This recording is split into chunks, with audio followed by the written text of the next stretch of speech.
هاي يا حلوين، ازيكم عاملين ايه؟ انا زينب شحاتة. لو اول مرة تشوفوني ما تنسوش تشتركوا في القناة وتفعلوا زر الجرس عشان يوصلكم كل فيديو بنزله. هنعمل النهاردة بقى كيكة المانجا.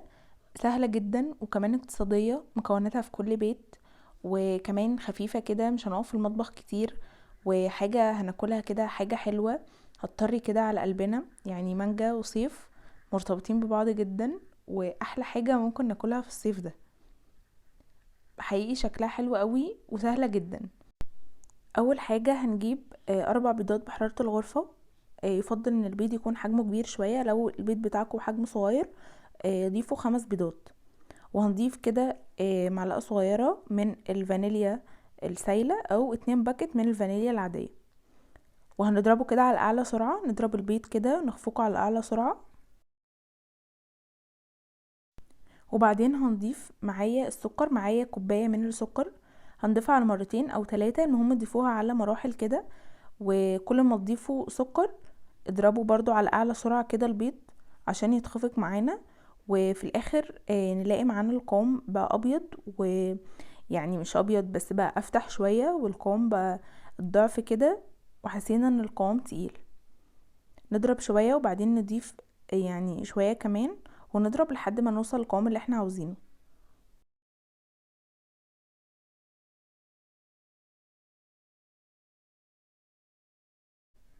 اللي هو القوام ده كده، اللي هو قوام المايونيز.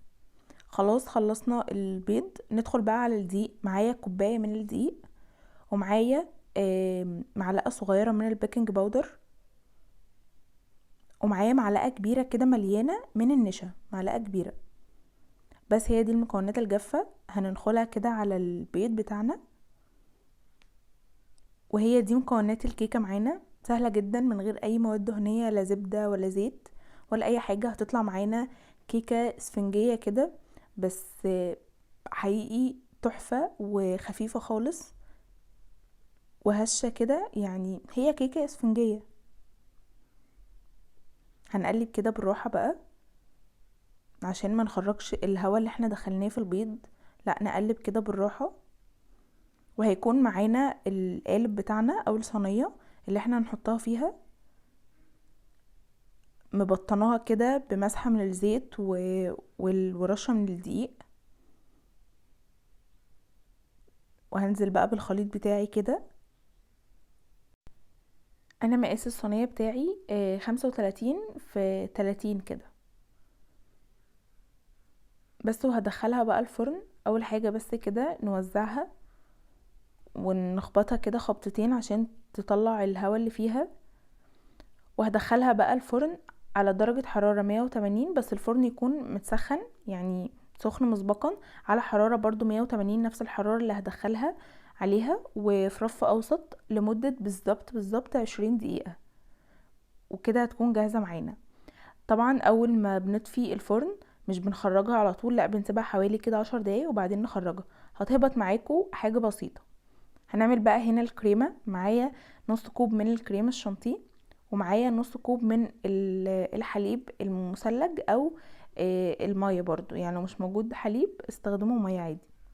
وضفت بقى معلقة كبيرة كده من السكر البودر عشان الكريمة يعني ما تكونش دلع كده معايا. وهفضل اخفق كده لحد ما الحجم يبقى يتضاعف كده، ويعني يبقى الضعف وخلاص كده، والقوام بتاعنا يبقى يعمل منقار كده. بعد ما خلاص الكيكة بتاعتي بردت خالص، هضيف بقى عليها الكريمة دي. كمية الكريمة على حسب ما انتوا عاوزينها، يعني ممكن تقللوا الكمية بتاعتي دي براحتكم، بس يعني طبقة الكريمة تكون باينة كده وحلوة. هنوزعها كده بقى وهنسويها.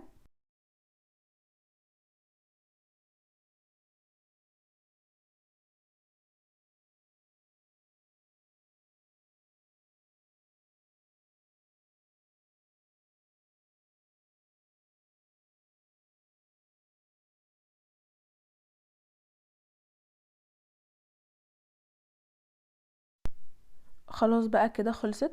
هدخلها بس التلاجة 5 دقايق او 10 دقايق، بس عبال ما يعني الكريمة تمسك كده يعني نفسها شوية. ومعايا بقى مانجا. انا المانجا بتاعتي دي مش طازه، لا مانجا يعني فروزن عادي من الفريزر، طلعتها وقطعتها كده مكعبات، بس برضو كانت حلوه قوي وساقعه كده وحلوه، مش هتبقى طريه معايا ولا اي حاجه. قطعتها وهي متلجه، وبعدين سبتها بقى في التلاجة، كانت برضو يعني قطع كده معايا. هحطها بقى على الوش، حطوا الكميه اللي انتوا عاوزينها. انا بحب اكتر قوي المانجا، فهتلاقوني مكتره اكتر يعني، لان انا بحبها قوي وبحسها هي فيها الطعم كله، فبجد بتبقى خطيره. حطوها بقى في التلاجة، كل ما قعدت في التلاجة كل ما كانت احلى. بس طبعا لو مستعجلين يعني كلوها بقى وقطعوها كده.